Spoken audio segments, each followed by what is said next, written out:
You've seen it at the checkout counter. The plastic egg, 2 halves, a tiny spoon, about $2. Kids grab it without thinking. But here is something that might surprise you.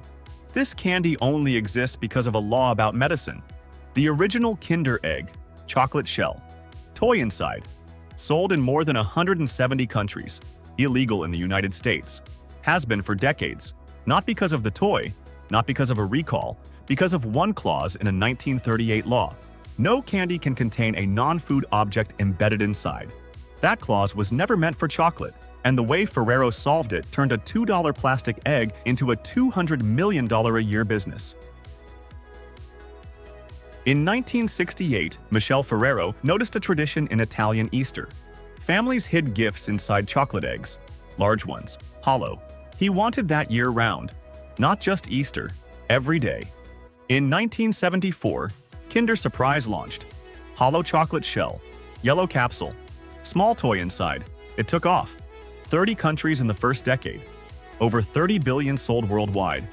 More than 15,000 different toys. 5 decades of collecting. Children traded them, adults saved them. The toy mattered as much as the chocolate. Ferrero wasn't small. Nutella, Tic Tac, Ferrero Rocher, global reach. But they couldn't sell Kinder Surprise in America. A 1938 law made it illegal to put a non-food object inside candy. That law was passed after a drug safety disaster, but Congress wrote it broad enough to cover food, broad enough to cover a chocolate egg with a toy inside. Nobody in 1938 was thinking about Kinder Eggs. They wouldn't exist for another 36 years. In 1997, Nestlé tried. The Magic Ball, chocolate sphere, Disney toys inside, a few months on shelves. That was it. But Ferrero already had something. Kinder Joy. Launched in Italy in 2001 as a solution for markets where heat melts chocolate. Cream in a sealed plastic shell. Doesn't melt. It happened to comply with the 1938 law. Nobody planned it. Here is the thing nobody tells you. The food half and the toy half are made on separate lines. They share nothing. Not a machine, not a worker, not a square foot of floor space. They meet once, at the very end. Here's how they make it. Plastic pellets, heated until soft, fed into a mold, the mold closes, pressure builds, each half shell forms in seconds, thin-walled, lightweight, uniform thickness. One half holds food, one holds a toy. They never touch. The food half gets built in layers. First, cocoa cream, dark brown. Poured into the shell at controlled temperature. Too warm and it won't set, too cool and it won't bond. The window is narrow. A few degrees either way changes everything. The line monitors it constantly, about 3 millimeters deep. Then the second layer, milk cream, white, poured on top. 2 different densities. They don't mix. Peel back the foil. 2 distinct colors. That layered look is the signature. 2 cocoa-coated wafer balls sit on the cream, each one roughly the size of a marble. Hollow inside, thin cocoa shell, crispy cereal filling. A small plastic spoon clips to the rim. Then a seal. Aluminum foil pressed over the opening. Airtight. Every seal pressure tested. Any failure gets rejected on the spot. The toy half runs on its own line. Completely separate. 1 licensed toy per egg. Different every wave. Each toy comes pre-assembled, placed into the second shell, sealed with its own foil. Completely independent from the food side. Same plastic, same foil type, different contents. The 2 halves meet at the bonding station. No glue, no heat. A machine vibrates them together at the seam so fast the plastic fuses itself. Less than a second. Wrapped in branded foil, labeled with batch codes, traceable back to the exact shift that made it. Boxed, packed into cartons. Shipped temperature controlled. Quality runs deep. Every egg gets X-rayed. Contaminant scan. Automated weight checks. 200 parameters tested per unit. Each toy screened for sharp edges and small parts. Random samples pulled from every batch. Shipped to Ferrero labs in Germany and Italy. Independent verification. No preservatives in the cream. No artificial colors. Toys molded from food-grade resin. Food-grade dyes. Each color tested separately. The Baramati plant in India runs roughly 2.5 million eggs per day. 50,000 kilograms. Shelf life, 9 to 12 months. Room temperature, no cold chain needed. That was the whole point of the design. The legal difference between a banned product and a $200 million business comes down to one thing. The toy isn't inside the food. One foil seal separates them.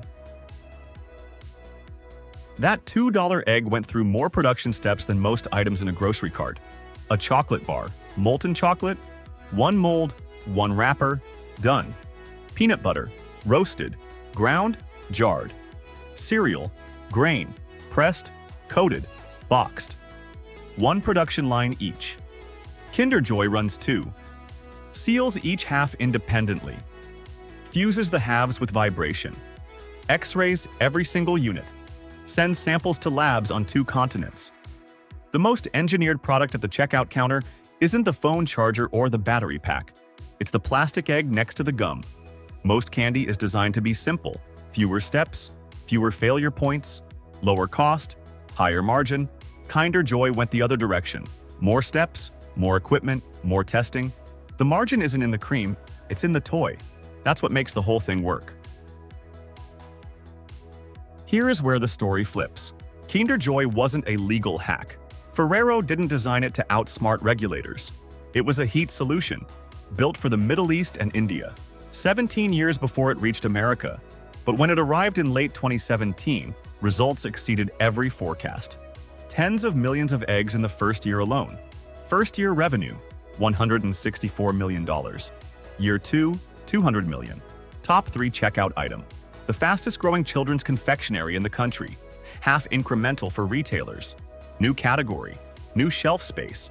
Fans of the original call it a different product. They're right. Completely different. Ferrero didn't replicate Kinder's surprise. They built a $200 million a year product next to it. Flip it over. Look at the first 2 ingredients. On most candy bars, that's sugar and corn syrup. On Kinder Joy, sugar and palm oil. Different base, different texture, different shelf life. The ingredient list tells you more about how something is made than the marketing on the front ever will. Sugar first means the product is built around sweetness. Fat second means it's built around texture, the way cream sits on your tongue before the wafer ball breaks. Every decision made in that factory shows up in that list. The cocoa cream is listed separately from the milk cream. 2 entries. That's the layering you see when you peel back the foil. The wafer balls show up as a sub-ingredient. The spoon isn't in the list because it isn't food. Try this with any candy. Read the first 3 ingredients. You can reverse engineer the process from there. What they built it around, what they were trying to achieve. The front of the package tells you what they want you to feel. The back tells you how they actually made it. That plastic egg. 2 separate production lines. 1 foil seal. The most engineered thing at the checkout counter. That is the process. We reveal how things actually work, one story at a time. If there's something you'd like us to explore next, let us know. Until then, trust the process.